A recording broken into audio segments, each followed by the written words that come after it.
Welcome to the class Artificial Neural Networks. This is lecture 1 on deep neural networks, and this is part 1. In part 1, I will present the background and the general objectives of this lecture. We are in a setting of supervised learning for classification. We have p data points. Each data point has an input vector in n dimensions and a target output. If it's a single classification with a single output, then the target is either 1 or 0. 1 means yes. For example, if you want to classify for cars, then yes means yes, this is a car, and the target output would be 1. We use this information to train a network of multiple layers. This is the input layer. This is where the input is applied. For example, the input could be an image or features of an image, and it goes through multiple layers. If it's many layers, it's called a deep network.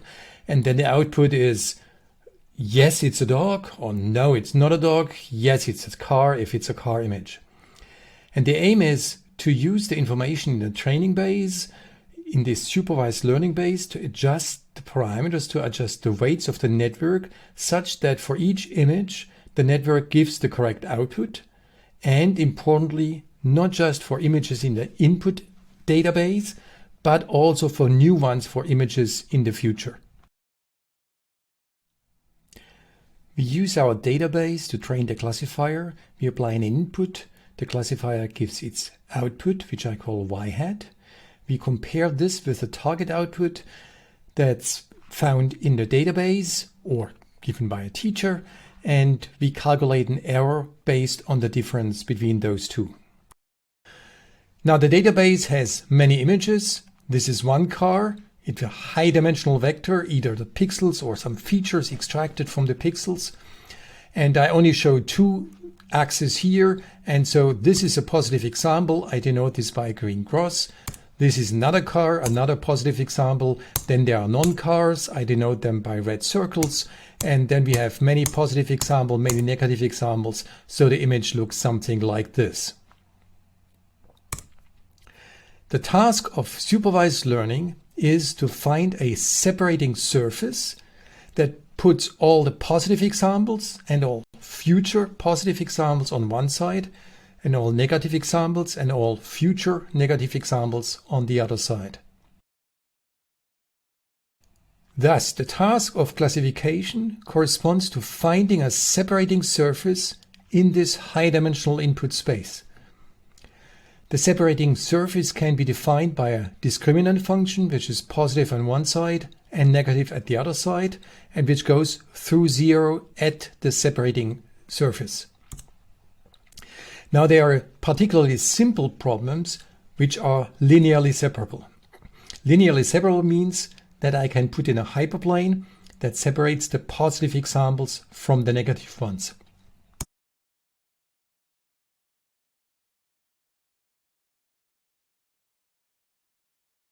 A neural network consisting of a single output neuron that's directly connected to the input is called a simple perceptron. A simple perceptron is able to implement a linear separation. That means with a simple perceptron, we can only learn linearly separable problems.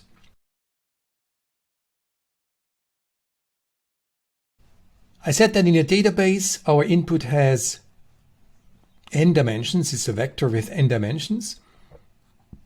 The separating surface, the separating hyperplane, would then have a certain distance to the origin.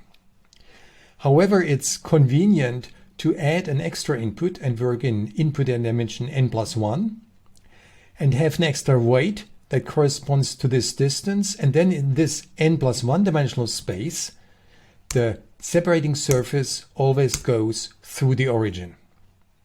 Learning then means changing the n+1 weights, and that also means rotating the surface, the separating surface in this n+1 dimensional space. Thus, a network consisting of a single layer called a simple perceptron, can only solve linearly separable problems. It imposes a separating hyperplane which in n+1 dimensions always goes through the origin, and we need to adapt the weights. One possibility is to do this by gradient descent, for example in the perceptron algorithm or other gradient descent algorithms. So this is the background. Another question is, well, these simple networks, simple perceptron, can only classify simple problems.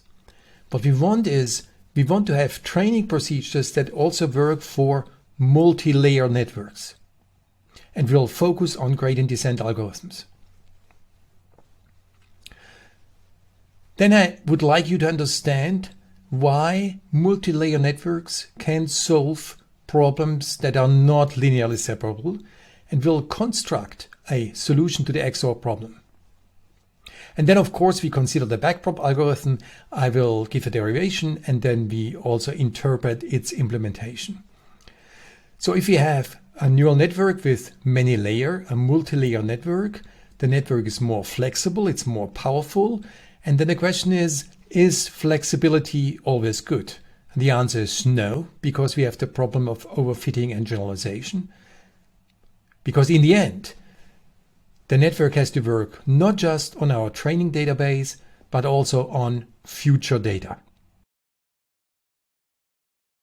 Let's start with a quick review of gradient descent methods.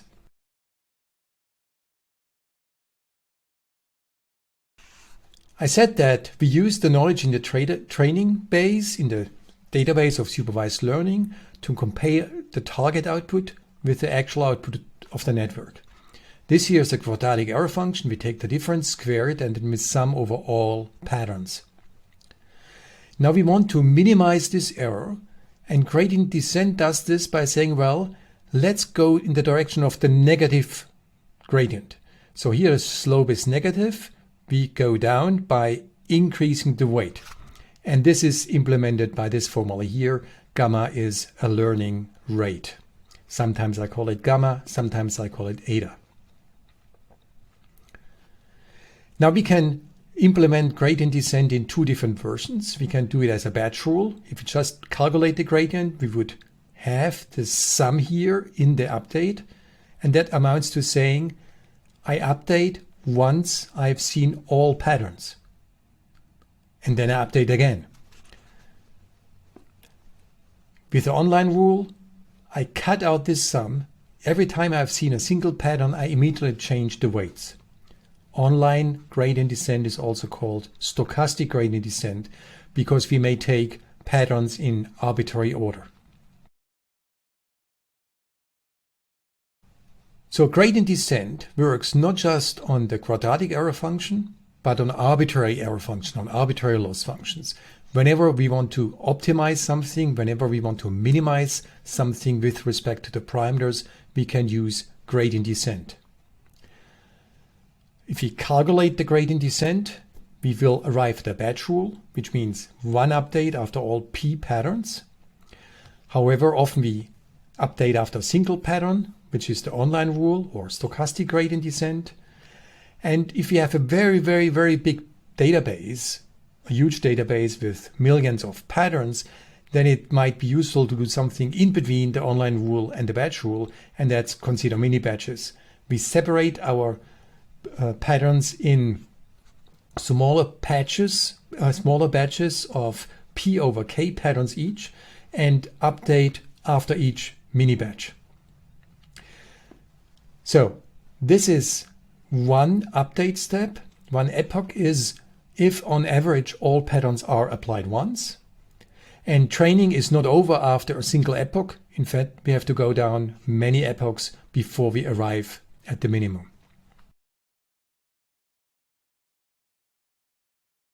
The minimum is not necessarily the global minimum. It could be a local minimum if we have a finite learning rate.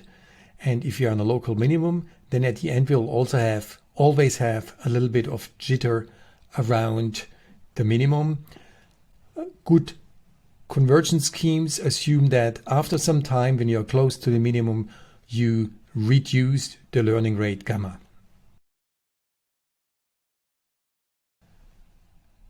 So far for the introduction. Let's have a first quiz. You can pause while watching this page whenever you want to think about the answer. Some of the answers are a bit tricky, but let's start. Your friend claims the following. We can perform gradient descent on all sorts of loss function, not just the quadratic error function. If you agree, raise your hand now. And yes, this is correct. Second claim.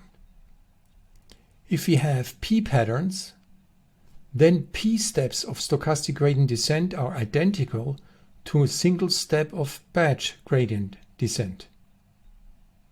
If you agree, raise your hand now. No, this is wrong. This is wrong for two reasons.